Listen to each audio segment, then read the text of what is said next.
Hello friends, good morning. Last lecture में આપણે મહાબીજાણુ જનન અને સ્ત્રી કેસરની રચના વિશે જોયું। હવે લાસ્ટ લેક્ચરમાં આપણે ભ્રૂણપૂટના નિર્માણ વિશે પણ જોયું। તો ભ્રૂણ થોડું રિવિઝન કરી જઈએ આપણે। ભ્રૂણપૂટની અંદર 3 જે કોષો છે એ અંડછિદ્ર તરફ ગોઠવાયેલા છે, જેમાં એક સહાયક કોષો છે અને આ એક અંડકોષ છે અને 2 સહાયક કોષો છે। 3 જે કોષો છે એ અંડક તલ તરફ ગોઠવાયેલા છે અને તેને આપણે પ્રતિધ્રુવીય કોષો કહીએ છીએ, જ્યારે મધ્યમાં 2 કોષ કેન્દ્રો ભેગા મળીને એક કોષ બનેલો છે। એટલે ભ્રૂણપૂટની અંદર 7 કોષીય અને 8 કોષ કેન્દ્ર ધરાવે છે, બરાબર। અને એક જ મહાબીજાણુમાંથી એનો વિકાસ થતો હોવાથી એને મોનોસ્પોરિક અથવા તો એક બીજાણુક વિકાસ પણ કહીએ છે, બરાબર। તો અંડકની રચના આ રીતની છે, બરાબર। હવે વિદ્યાર્થી મિત્રો આપણે જોવાના છે પરાગનયન એટલે શું, બરાબર। પરાગનયન એટલે શું અને તેના પ્રકારો। સામાન્ય રીતે સપુષ્પી વનસ્પતિમાં આપણે પુકેસરની પરાગરજની રચના પણ જોઈ અને સ્ત્રી કેસરના અંડકની રચના પણ જોઈ, બરાબર। તો પરાગરજ પરાગરજ એ નર પ્રજનન નરજન્યુ છે અને માદાજન્યુ એ ભ્રૂણપૂટમાં સર્જાય છે। ધ્યાન રાખજો, નરજન્યુ એ પરાગરજ અને માદાજન્યુ એ ભ્રૂણપૂટમાં સર્જાય છે। નરજન્યુ એ પરાગરજની અંદર સર્જાય છે અને માદાજન્યુ જે છે એ ભ્રૂણપૂટની અંદર સર્જાય છે, બરાબર। અને આ બંને જન્યુઓ જે છે એ અચલિત છે। કેવા છે? અચલિત છે। અને અચલિત છે, આથી ફલન માટે એમને નજીક લાવવું એ જરૂરી છે। એટલે સિમ્પલ કે પુકેસરની પરાગરજ સ્ત્રી કેસરના પરાગાસન પર સ્થાપિત થવું જરૂરી છે, કારણ કે પરાગરજની અંદર નરજન્યુ છે અને ભ્રૂણપૂટની અંદર માદાજન્યુ છે, બરાબર। અને આપણને ખબર છે કે આ રીતના સ્ત્રી કેસરના ભાગો આપણે જોયું તો કે સ્ત્રી કેસરના 3 ભાગો છે, પરાગાસન, પરાગવાહિની અને અંડક। આ જે પરાગાસન છે અને આ બીજાશય છે અને બીજાશયની અંદર આ રીતના અંડક અને અંડકની અંદર આ રીતનું ભ્રૂણપૂટ છે, બરાબર। હવે પરાગરજ એ પુષ્પની પરાગરજ છે એ સ્ત્રી કેસરના પરાગાસન પર સ્થાનાંતરિત થાય। એટલે સિમ્પલ, પરાગાશયમાંથી મુક્ત થતી પરાગરજ એ સ્ત્રી કેસરના પરાગાસન પર સ્થળાંતરિત થાય। તો આ જે પુકેસરમાં આ પરાગાશયમાંથી મુક્ત થતી પરાગરજનું સ્ત્રી કેસરના પરાગાસન પર સ્થાનાંતરિત થવાની જે ક્રિયા છે એ ક્રિયાને આપણે શું કહીએ છીએ? પરાગનયન કહીએ છીએ। શું કહીએ છીએ? પરાગનયન। અને પરાગનયન એ સપુષ્પી વનસ્પતિમાં અદ્ભુત અનુકૂલન કેળવાયેલું હોય છે, બરાબર। ઓકે, ચાલો સામાન્ય રીતે આપણે જોઈએ તો પરાગનયન એટલે વ્યાખ્યા સમજ પડી ગઈ વિદ્યાર્થી મિત્રો। પરાગનયન એટલે શું? તો કે પુકેસરની પરાગરજનું સ્ત્રી કેસરના પરાગાસન પર સ્થળાંતરણ થવાની ક્રિયા, જેને આપણે શું કહીએ છીએ? પરાગનયન કહીએ છે। અને પરાગનયનના મુખ્ય 2 પ્રકાર છે। કેટલા પ્રકાર છે? 2 પ્રકાર। સામાન્ય રીતે પરાગરજના સ્ત્રોતને આધારે પરાગનયનના કેટલા પ્રકાર પડે છે? 2 પ્રકાર પડે છે। એક તો સ્વફલન અને બીજો ગેટેનોગેમી અને ત્રીજો પ્રકાર છે પરવશ, બરાબર। આમ જોવા જઈએ તો 2 પ્રકાર જ હોય, સ્વપરાગનયન અને પરપરાગનયન। પણ સ્ત્રોતને આધારે આપણે જોઈએ તો પરાગનયનના ક્રિયાને આધારે 2 પ્રકાર પડે છે, સ્વપરાગનયન અને પરપરાગનયન। પણ સ્ત્રોતને આધારે એના મુખ્ય 3 પ્રકાર પડે છે। એક તો સ્વફલન એટલે કે સ્વપરાગનયન, ગેટેનોગેમી અને પરવશ એટલે પરપરાગનયન, બરાબર। ચાલો હવે આપણે જોવાના છે સૌથી પહેલો પ્રકાર સ્વફલન। ચાલો, આ પ્રકારના સ્વફલનમાં એ જ પુષ્પમાં પરાગનયન થાય છે। ધ્યાન રાખજો, એ જ પુષ્પમાં પરાગનયન થાય છે। એટલે પરાગાશયમાંથી પરાગરજનું, એટલે સિમ્પલ એક વનસ્પતિ સમજી લો કે આપણે એક પુષ્પ જ દોરીએ, વનસ્પતિ પર પુષ્પ દોરીએ। સમજી લેવાનું તમારે કે વનસ્પતિ એક જ છે અને એનું આ રીતનું પુષ્પ છે,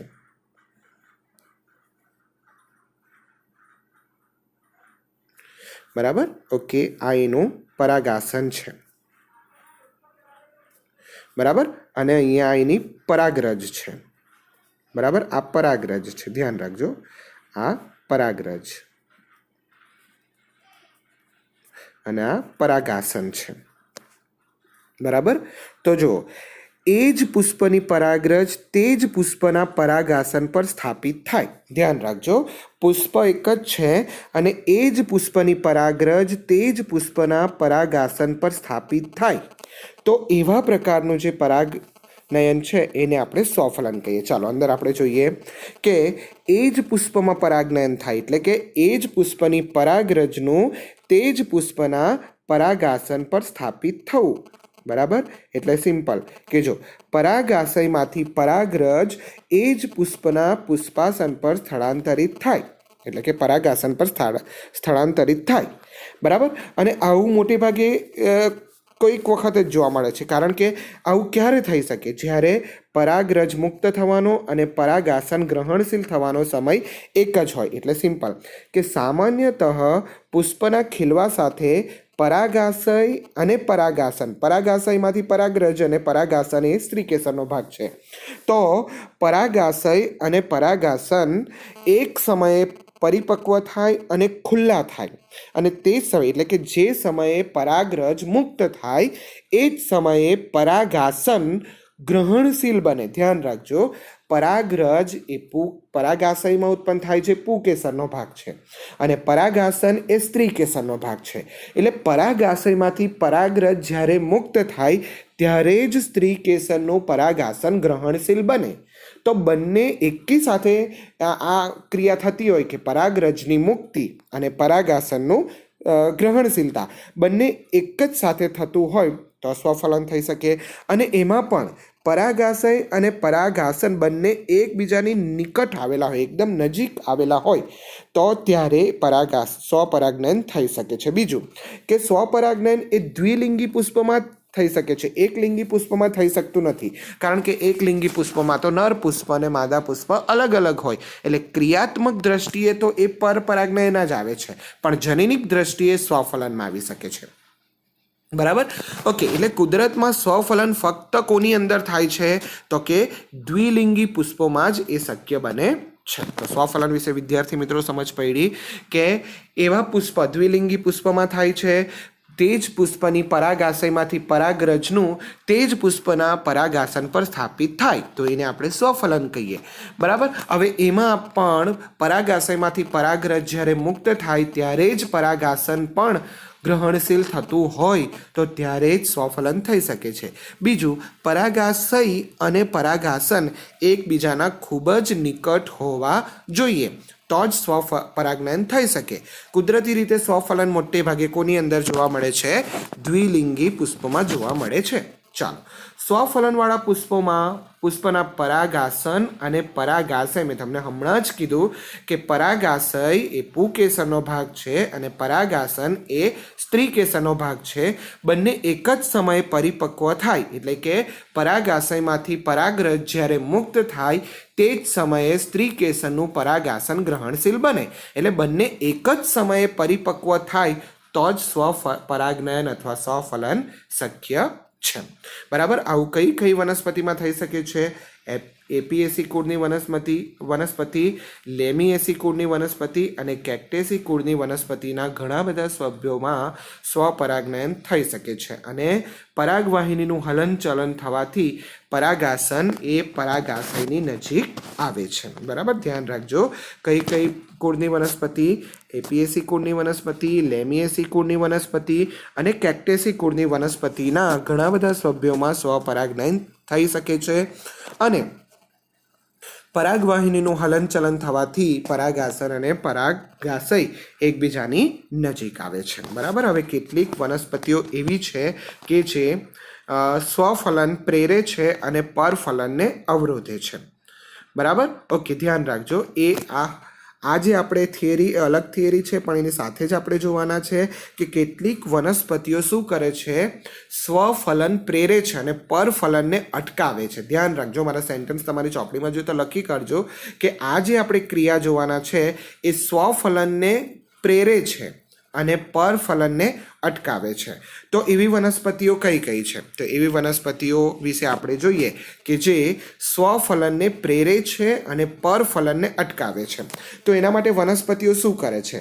તો કેટલીક વનસ્પતિ જેવી કે વાયોલા, અબુટી અને કોમેલિના એ વનસ્પતિઓ બે પ્રકારના પુષ્પો ઉત્પન્ન કરે છે. એક તો હવાઈ પુષ્પો અને બીજા સંવૃત્ત પુષ્પો. બીજા કયા પુષ્પો? સંવૃત્ત પુષ્પો. બરાબર, બે પ્રકારના પુષ્પો ઉત્પન્ન કરે છે. હવાઈ પુષ્પો એ સામાન્ય પુષ્પની જેમ ઉપરની તરફ આવેલા પુષ્પો છે. બરાબર, એટલે સિમ્પલ. આ પુષ્પો અન્ય જાતિઓમાં જોવા મળતા પુષ્પો જેવા જ હોય છે અને એ હવામાં જ હોય છે.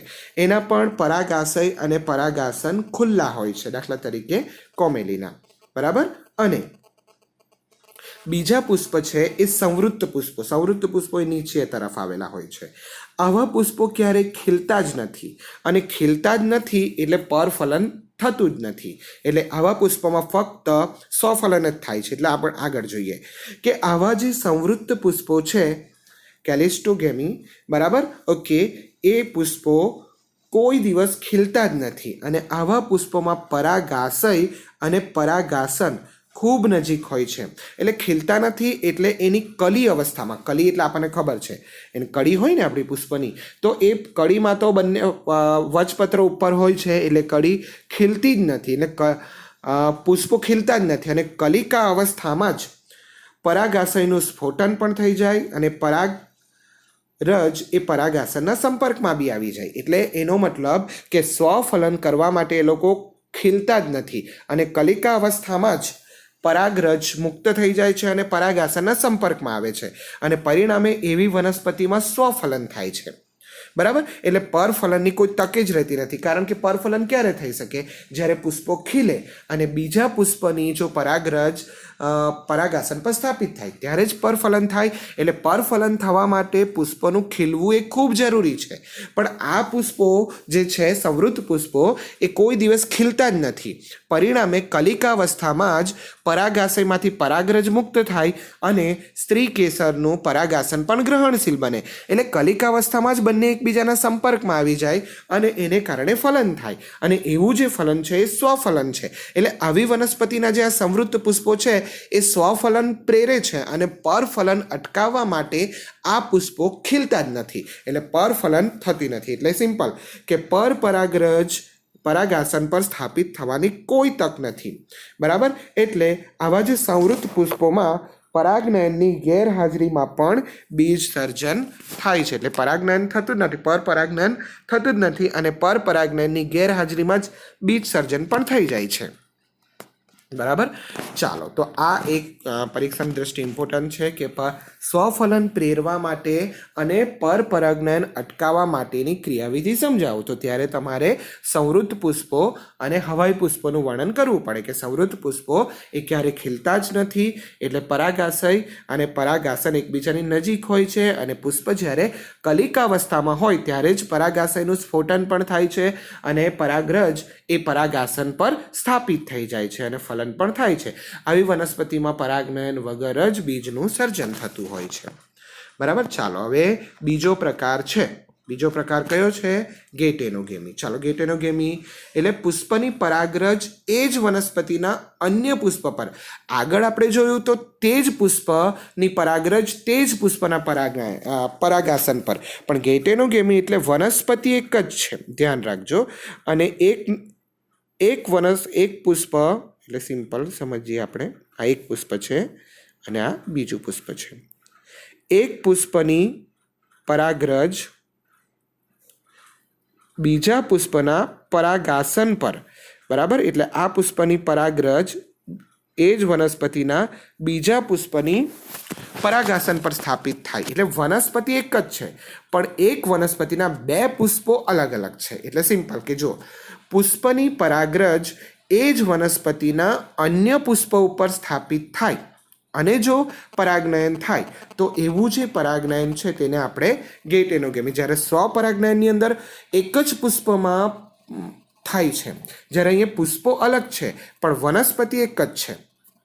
બરાબર, ચાલો, કાર્યાત્મક દ્રષ્ટિએ જોઈએ તો ક્રિયાત્મક દ્રષ્ટિએ જોઈએ તો બંને પુષ્પ અલગ છે અને એક પુષ્પની પરાગરજ બીજા પુષ્પ પર જાય છે એટલે ક્રિયાની દ્રષ્ટિએ એ પરાગનયનમાં આવે.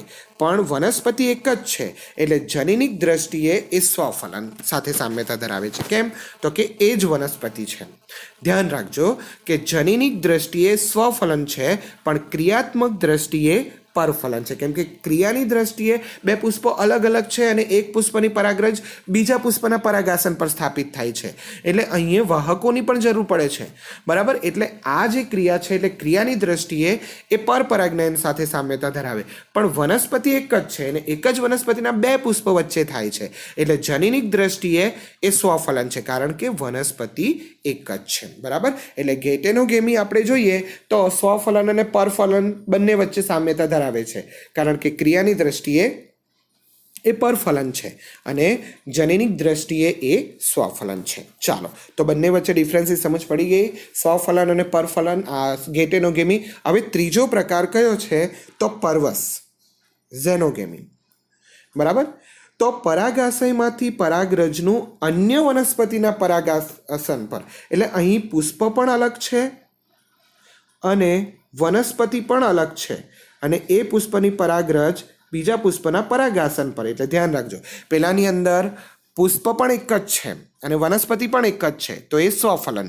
અહીં વનસ્પતિ એક જ છે પણ વનસ્પતિ પર બે જુદા જુદા પુષ્પ પર પરાગનયન થતું હોય તો એને આપણે ગેટેનોગેમી કહીએ. જ્યારે ત્રીજો પ્રકાર છે એમાં પુષ્પ પણ અલગ છે અને વનસ્પતિ પણ અલગ અલગ છે, એટલે સિમ્પલ કે પરાગાશયમાંથી પરાગરજનું અન્ય વનસ્પતિના પરાગાસન પર સ્થાપિત થવાની ક્રિયા, તો એને આપણે પરવસ કહીએ છીએ.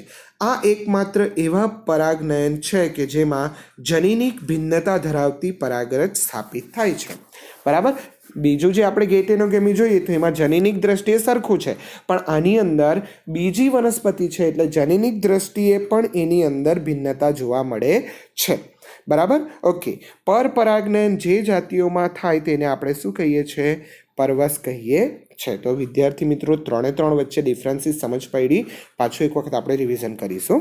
ચાલો, આ એકમાત્ર એવા પ્રકારનું પરાગનયન છે કે જેમાં પરાગાસન પર જનીનિક ભિન્નતા ધરાવતી પરાગરજ સ્થાપિત થાય છે. આથી ઉત્પન્ન થતી જાતિઓ હાઇબ્રિડ એટલે સંકર જાતિઓ પેદા થાય છે, કેમ કે વનસ્પતિ અલગ અલગ છે, બરાબર. એટલે એનાથી ઉત્પન્ન થતી સંતતિ કેવી છે? હાઇબ્રિડ છે. પરપરાગનયન માત્ર એકલિંગી પુષ્પમાં જ શક્ય છે, બરાબર. એકલિંગી પુષ્પમાં પણ દ્વિસદની વનસ્પતિમાં વધારે શક્ય છે, કેમ કે બંને અલગ અલગ છે. પરપરાગનયનને લીધે પરફલન થતું હોવાથી જનીનિક પુનઃસંયોજનનો પણ ફાયદો જોવા મળે છે, બરાબર. તો વિદ્યાર્થી મિત્રો, આપણે પરાગનયન એટલે શું અને પરાગનયનના પ્રકારો ફરીવાર શોર્ટમાં આપણે જોઈએ. પરાગનયન એટલે શું? તો કે પુકેસરની પરાગાશયમાંથી પરાગરજનું સ્ત્રી કેસરના પરાગાસન પર સ્થાપિત થવાની ક્રિયા, એને આપણે શું કહીએ છીએ? પરાગનયન કહીએ છીએ. સામાન્ય રીતે પરાગનયન એ લિંગી પ્રજનન માટે ખૂબ જ જરૂરી છે, સપુષ્પી વનસ્પતિ માટે ખૂબ જ જરૂરી છે. પરાગનયનના પ્રકારો કેટલા છે? 3 પ્રકારો છે સ્ત્રોતોને આધારે. એક તો સ્વફલન, ગેટેનોગેમી અને પરવસ. સ્વફલન કોને કહેવામાં આવે?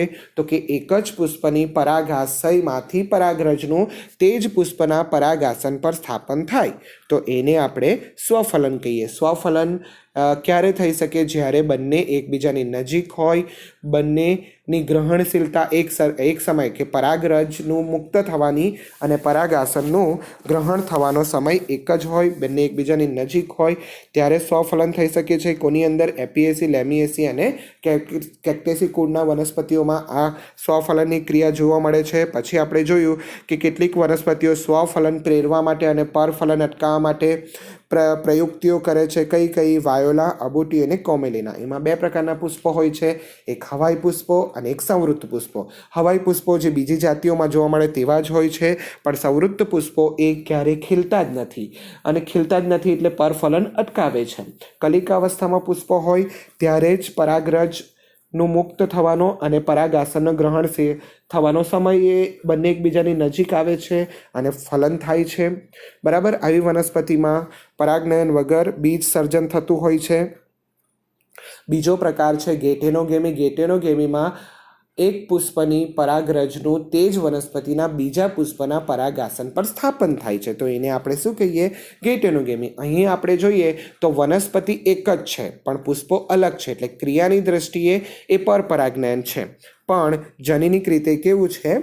સ્વફલન છે. બરાબર. ઓકે, ચાલો. અને ત્રીજો પ્રકાર છે પરવસ. પરવસમાં એક વનસ્પતિની પરાગાશયની પરાગરજ અન્ય વનસ્પતિના પરાગાસન પર સ્થાપિત થાય તો એને આપણે પરપરાગનયન કહીએ છીએ. અહીં જનનિક દ્રષ્ટિએ અલગ છે અને ક્રિયાત્મક દ્રષ્ટિએ પણ પરપરાગનયન છે. બરાબર. પરપરાગનયનનો ફાયદો છે કે વનસ્પતિની પરાગરજ અન્ય વનસ્પતિની હોય છે, એટલે અહીં જે ઉત્પન્ન થતી સંતતિ હાઇબ્રિડ જોવા મળે છે. બરાબર. ઓકે. અને પરપરાગનયન મોટે ભાગે એકલિંગી પુષ્પમાં થઈ શકે છે. એકલિંગી પુષ્પના પ્રકાર આપણે જોયું કયા કયા છે, એક સદની અને દ્વિસદની. બરાબર. તો એક સદનીમાં ગેટેનોગેમી થઈ શકે છે, પણ દ્વિસદનીમાં ગેટેનોગેમી પણ થઈ શકતું નથી. બરાબર. ઓકે. એક સદની એટલે એક જ પુષ્પ પર નર અને માદા છે, એટલે તેમાં એક સદની વનસ્પતિમાં ગેટેનોગેમી થઈ શકે છે. બરાબર. પણ દ્વિસદની વનસ્પતિ હોય તો એની અંદર સ્વફલન પણ નથી થતું ને ગેટેનોગેમી પણ નથી થતું. એટલે આવા એમસીક્યુમાં પૂછાય કે એક સદની કઈ ક્રિયા કરે, તો એક સદની સ્વફલન, એક સદની વનસ્પતિમાં સ્વફલન થતું નથી પણ ગેટેનોગેમી થઈ શકે છે, કારણ કે વનસ્પતિ એક છે અને બંને પુષ્પો અલગ અલગ છે. બરાબર. એક સદની એટલે એક જ વનસ્પતિ પર બંને પુષ્પો છે, એટલે ગેટેનોગેમી થઈ શકે છે પણ સ્વફલન થતું નથી. જ્યારે દ્વિસદની વનસ્પતિ છે એમાં સ્વફલન પણ થતું નથી અને ગેટેનોગેમી પણ થતું નથી, એટલે ફક્ત એની અંદર શું થઈ શકે છે, પરપરાગનયન થઈ શકે છે. તો વિદ્યાર્થી મિત્રો, આ આપણે પરાગનયન વિશે માહિતી જોઈ. બીજી વસ્તુ હવે નેક્સ્ટ લેક્ચરમાં આપણે પરાગનયન કેવી રીતે, પરાગનયનના વાહકો કોણ છે અને વાહકોને આધારે પરાગનયનના પ્રકારો કયા કયા છે વાહકો દ્વારા. એટલે મુખ્યત્વે અજૈવિક વાહકો પણ છે અને જૈવિક વાહકો પણ છે. અજૈવિક વાહકોમાં પાણી અને પવન હોય, જૈવિક વાહકોમાં કીટકો, બરાબર, કીટકો દ્વારા, પક્ષીઓ દ્વારા, પ્રાણીઓ દ્વારા જે પરાગનયન થાય છે એના વિશે આપણે અભ્યાસ કરવાના છે. બરાબર. એટલે આ જે પરાગનયનની પહેલી થિયરી, પરાગનયન એટલે શું અને પરાગનયનના પ્રકારો, નેક્સ્ટ લેક્ચરમાં આપણે પરાગનયન કોના દ્વારા થાય છે એના વિશે આપણે જોઈશું.